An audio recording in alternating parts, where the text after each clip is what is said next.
Olá, meu nome é Maria Fernanda Nóbrega e é com grande alegria que eu participo do quarto simpósio de Cidade, Paisagem e Natureza. E sou convidada hoje para falar sobre dois temas atualíssimos e muito relevantes, que são as soluções baseadas na natureza e a infraestrutura verde-azul. Vamos abordar um pouquinho das correlações entre esses temas e como nós podemos aplicá-los enquanto ferramentas dentro do planejamento da paisagem. Então vamos conversar um pouquinho. Mas antes, deixa eu me apresentar rapidamente. Eu sou arquiteta urbanista e o meu doutorado foi dentro do tema da engenharia urbana, mais especificamente no saneamento, na drenagem e manejo de águas pluviais. Meu pós-doutorado é em arquitetura e urbanismo. E desde 2011 trabalho como docente universitário. Em 2021 tive um filho e as coisas mudam. Então, a partir de 2022, tenho atuado principalmente no segmento de consultoria, fornecendo então ferramentas práticas e principalmente baseadas em evidências, para que a gente possa tomar decisões mais assertivas com relação ao planejamento da infraestrutura e ao uso das soluções baseadas na natureza. Em 2023, eu fiz uma parceria com a LMDN Consultoria e nós trabalhamos na elaboração da primeira norma de referência da Agência Nacional de Águas e Saneamento Básico, a ANA, que trabalhou sobre o tema da drenagem e manejo de águas pluviais urbanas. Em 2024, assumi a coordenação da Comissão Técnica de Águas Urbanas da ABR-Hidro, que é a Associação Brasileira de Recursos Hídricos, e a partir de 2025, este ano, eu trabalho dentro do Ministério das Cidades, como consultora técnica e, com muita alegria, trabalho na estruturação de uma política pública voltada para a implantação de SBN para a adaptação inclusiva de periferias, para que a gente possa reduzir e mitigar os riscos associados a esses territórios. Então vamos começar o trabalho.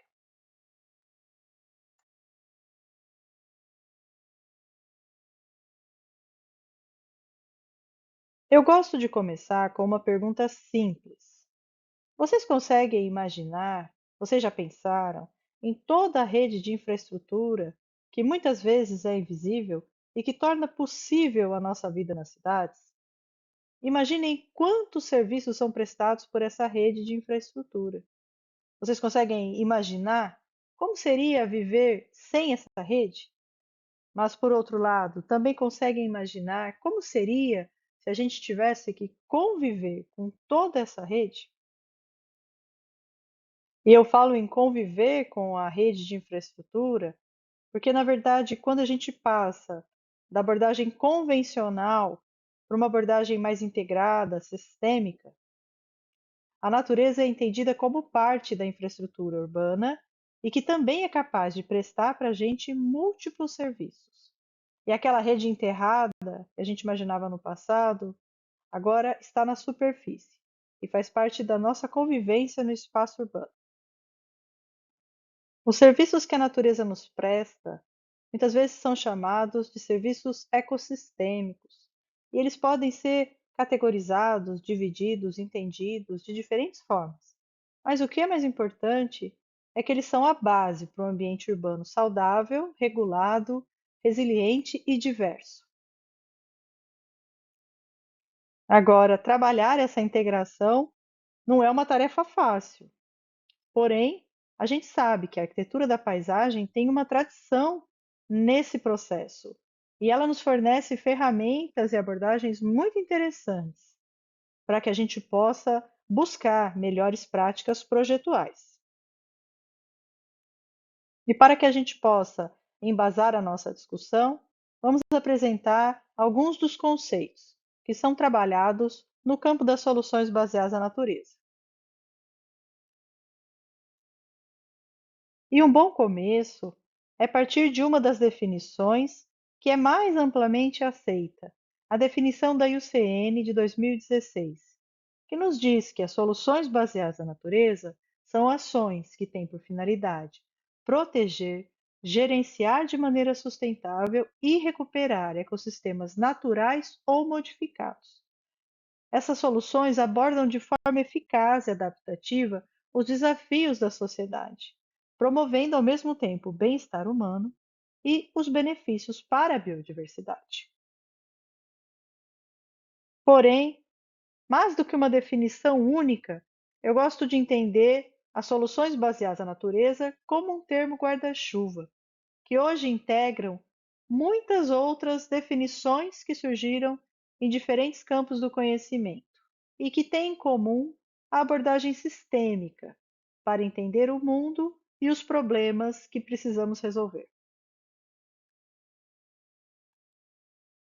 Também gosto da ideia das SBN enquanto uma proposta de transição de um modelo mais desenvolvimentista atual para novos paradigmas que consigam equilibrar melhor a relação entre o ambiente construído e as áreas naturais. E mais do que isso, as SBN são uma abordagem atual para lidar com os desafios da nossa sociedade, sejam eles relacionados às mudanças do clima, à segurança alimentar, segurança hídrica, a mitigação dos riscos de desastres, a busca por uma maior promoção da saúde humana e também rumo a uma economia e desenvolvimento social que seja mais justo e equitativo. Por fim, um dos campos mais promissores está justamente no entendimento das SBN como uma ferramenta para o gerenciamento dos recursos hídricos e para o planejamento da paisagem. Agora que alinhamos alguns conceitos que são a base para o desenvolvimento desse tema, gostaria de apresentar algumas questões práticas na aplicação dos conceitos de infraestrutura verde-azul e soluções baseadas na natureza. Como eu mencionei anteriormente, eu trabalho com drenagem e manejo de águas pluviais urbanas. E as SBN surgiram nesse contexto justamente na elaboração da primeira norma de referência para a prestação do serviço de drenagem no nosso país, a NR12, da Agência Nacional de Águas e Saneamento Básico, a ANA. A NR12 foi lançada em março de 2025 e é considerada um marco para um setor que existia um verdadeiro vácuo regulatório. Não tínhamos normas que balizassem a estruturação desses serviços no país. Nesta norma, são descritos os conceitos que estruturam o tema, assim como os atores envolvidos na prestação do serviço, suas responsabilidades, os componentes do sistema e uma série de outros requisitos que futuramente serão também abordados em outras normas da própria ANA.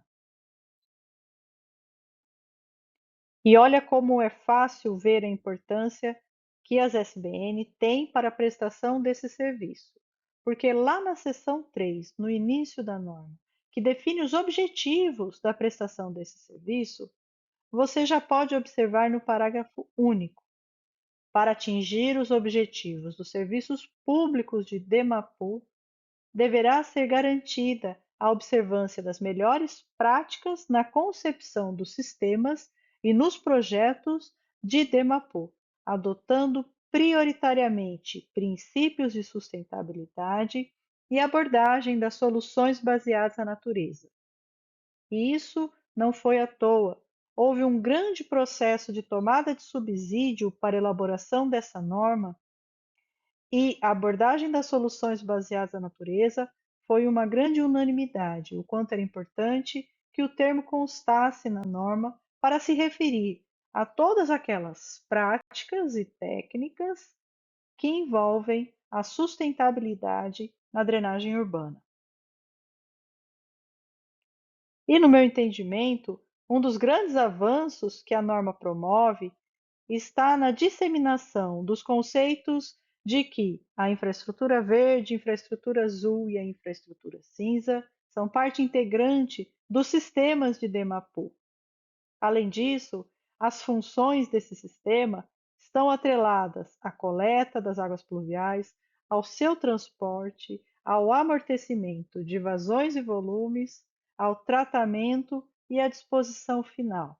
Isso rompe com a lógica clássica, que entendia apenas a drenagem de águas pluviais como transporte das águas de um ponto mais amontante para um ponto mais ajusante. Isso é muito interessante e muito importante para que a gente possa avançar na concepção desses sistemas. Bom, e a norma avança também em definir esses termos. Então vamos lá.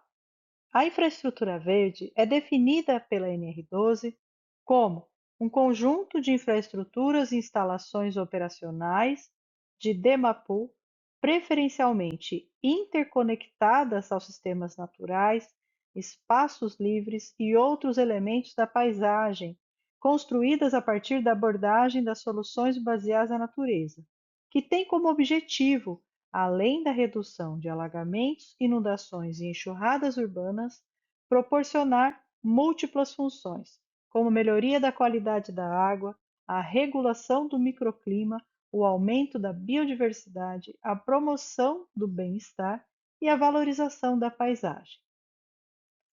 Além disso, a infraestrutura azul é definida como um conjunto de infraestruturas e instalações naturais ou construídas utilizadas para o manejo sustentável das águas pluviais e projetadas a partir da abordagem das soluções baseadas na natureza, incluindo cursos d'água, áreas úmidas, lagoas e lagos ou outros corpos d'água em áreas urbanas, constituindo elementos centrais de conexão com os espaços naturais, contribuindo para a proteção da fauna e da flora, a reciclagem de nutrientes, a captura de poluentes, a melhoria da qualidade da água, o controle de inundações, a regulação do microclima, a promoção da biodiversidade, de bem-estar e a valorização da paisagem.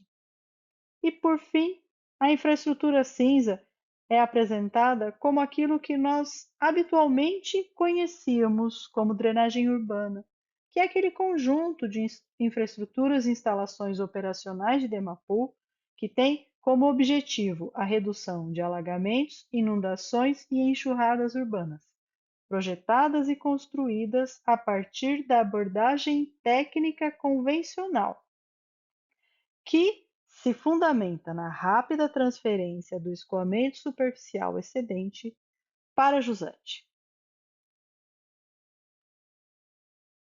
Agora, vamos falar um pouco a respeito da abordagem das SBN enquanto uma estratégia de adaptação climática inclusiva, que é o entendimento da Secretaria Nacional de Periferias, dentro do Ministério das Cidades, para aplicação prioritária das SBN. Bom, e lembra que eu falei das SBN enquanto um termo guarda-chuva? Aqui vemos a definição que tem sido adotada pelo Ministério das Cidades através da Secretaria Nacional de Periferias para elaboração dos editais e programas que utilizam o conceito de SBN. As SBNs são tecnologias mimetizantes, apoiadas e inspiradas nos elementos, estruturas e funções da natureza, que, contribuindo para a adaptação inclusiva das periferias urbanas às mudanças climáticas, proporcionam benefícios diretos e indiretos, não apenas para os ecossistemas, mas também e, sobretudo, para as famílias, favelas e comunidades urbanas envolvidas. Vejam que, para a Secretaria Nacional de Periferias, a questão socioambiental se torna prioritária e a estratégia de adaptação climática inclusiva uma ferramenta muito poderosa para alavancar o uso de SBNs dentro desses territórios. Bom, para utilizar esse conceito, então, é criada toda uma lógica que envolve uma série de inovações que vêm sendo realizadas pela Secretaria. A primeira inovação é priorizar as infraestruturas verde-azuis. A segunda grande inovação da Secretaria é priorizar a execução e a manutenção das SBN pela população e por pequenas empresas locais. A terceira inovação se refere a concentrar os investimentos nas e para as periferias urbanas, inclusive viabilizando a submissão e a priorização das propostas reivindicadas pelas próprias comunidades. E a quarta grande inovação é admitir as mudanças climáticas aceleradas, em vez de negar ou simplesmente ignorar os efeitos do aquecimento global. Tudo isso foi uma construção que possibilitou que vários programas editais estejam lançados com esse propósito. E com relação aos objetivos das SBN, a mitigação de riscos está no centro da discussão. E para isso, a SNP, que é a Secretaria Nacional de Periferias, define alguns eixos. Enquanto eixos estruturantes, nós temos a redução dos riscos hidrológicos, a redução dos riscos geológicos geotécnicos. Enquanto eixos complementares, a redução das altas temperaturas, a redução da poluição das águas urbanas, a redução da insegurança hídrica e a redução da insegurança alimentar. E para concluir, gostaria de falar um pouco a respeito das SBN para o gerenciamento de recursos hídricos e para o planejamento da paisagem. E para isso, vou apresentar as ações do Programa de Drenagem Sustentável e Revitalização de Rios Urbanos, que foi desenvolvido pelo Comitê da Bacia Hidrográfica do Tietê-Jacaré, no qual Bauru se insere. Este programa foi financiado pelo Fundo Estadual de Recursos Hídricos, o FEHIDRO, e o tomador foi o Instituto Cultural Janela Aberta. Trabalharam dentro desse projeto as instituições da Universidade Federal de São Carlos e também a Universidade de São Paulo, através de docentes e pesquisadores envolvidos no projeto. Este trabalho também contou com a participação de diversos consultores e empresas de projetos dentro da temática de drenagem sustentável e revitalização de rios urbanos. E para ilustrar como foi o processo de desenvolvimento do projeto, temos aqui uma linha do tempo bastante simplificada que nos apresenta as etapas de desenvolvimento do projeto. Primeiro, foi realizado o diagnóstico, com levantamentos atualizados dos 34 municípios que compõem a Unidade de Gerenciamento de Recursos Hídricos, a UGRE 13. Na sequência, foram desenvolvidos prognósticos, imaginando como seria resolver os problemas identificados através das soluções baseadas na natureza e, principalmente, das técnicas de drenagem sustentável e revitalização de rios urbanos. Também houve um trabalho muito interessante na comunicação dos resultados e na divulgação para todos os municípios da bacia, além do envolvimento de diversos atores que participaram do processo. Para se ter uma ideia, foi desenvolvido um curso formativo para os atores envolvidos no tema, foi também desenvolvidas cartilhas e manuais para o entendimento desses conceitos. Além disso, o projeto termina com a elaboração de um plano de ação, para que toda a bacia hidrográfica possa contar com um planejamento integrado que utilize soluções baseadas na natureza para o desenvolvimento de ações mais efetivas. Eu entrei nesse processo na etapa de prognóstico, quando nos fizemos a seguinte pergunta: a partir de todos os dados levantados, como era possível avaliar, hierarquizar e selecionar as soluções mais adequadas aos problemas identificados? E, principalmente, como estabelecer critérios técnicos, mas que fossem pactuados com a equipe e com os diferentes atores do processo para que a nossa resposta pudesse ser mais assertiva.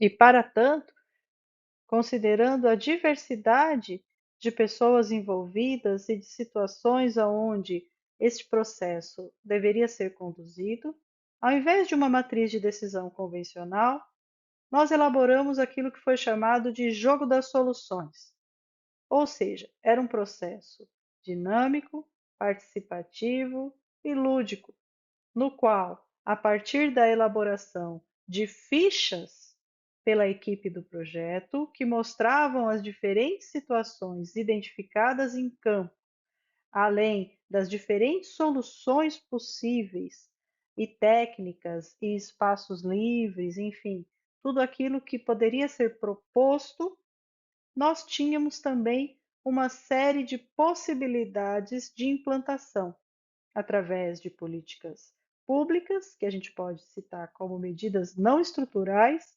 ou medidas estruturais, como as diferentes técnicas de drenagem sustentável e revitalização de rios urbanos.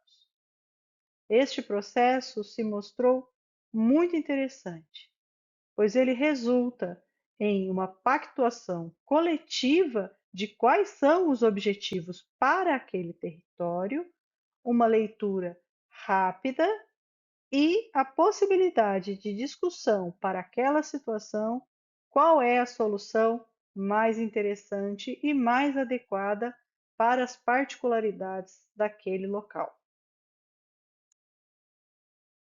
E para concluir, deixo aqui algumas considerações finais, para que vocês pensem a respeito. Um primeiro ponto de destaque é justamente a variedade de definições que existem dentro desse tema. Isso se dá justamente pelo fato de que é um tema novo e ele está sendo empregado em diferentes campos do conhecimento, que se apropriam dessas ideias e contribuem para o aprofundamento da discussão e para que o tema se torne dinâmico e multidisciplinar. Isto só fortalece o tema. Além disso, gostaria de destacar aqui a importância do planejamento da paisagem e da arquitetura da paisagem dentro desse processo. Nossa figura é central, como um grande mediador dos muitos conflitos que ocorrem entre o ambiente construído, modificado e o ambiente natural, e as muitas escalas que existem entre eles. Enfatizo também a existência de um repertório já existente no nosso país de bons exemplos, seja em projeto, seja em programas, planos e diferentes formas de entender o assunto. Deixo aqui algumas referências que foram mencionadas ao longo da apresentação. Vocês também encontram disponível para download a norma de referência da ANA, a NR12 de 2025, que dispõe sobre a estruturação dos serviços públicos de Demapu, alguns materiais que são provenientes do Ministério das Cidades na construção da política pública das SBN nas periferias, além de materiais que foram gerados pelo Programa de Drenagem Sustentável e Revitalização de Rios Urbanos, da UGRI 13. E para finalizar, agradeço a atenção e a oportunidade de compartilhar um pouco a respeito desses temas. Também deixo o meu contato e no QR Code ao lado vocês também conseguem acessar as redes da Pluvi Consultoria. Desejo a vocês um excelente evento e que a gente possa continuar somando na construção das soluções baseadas na natureza. Um grande abraço!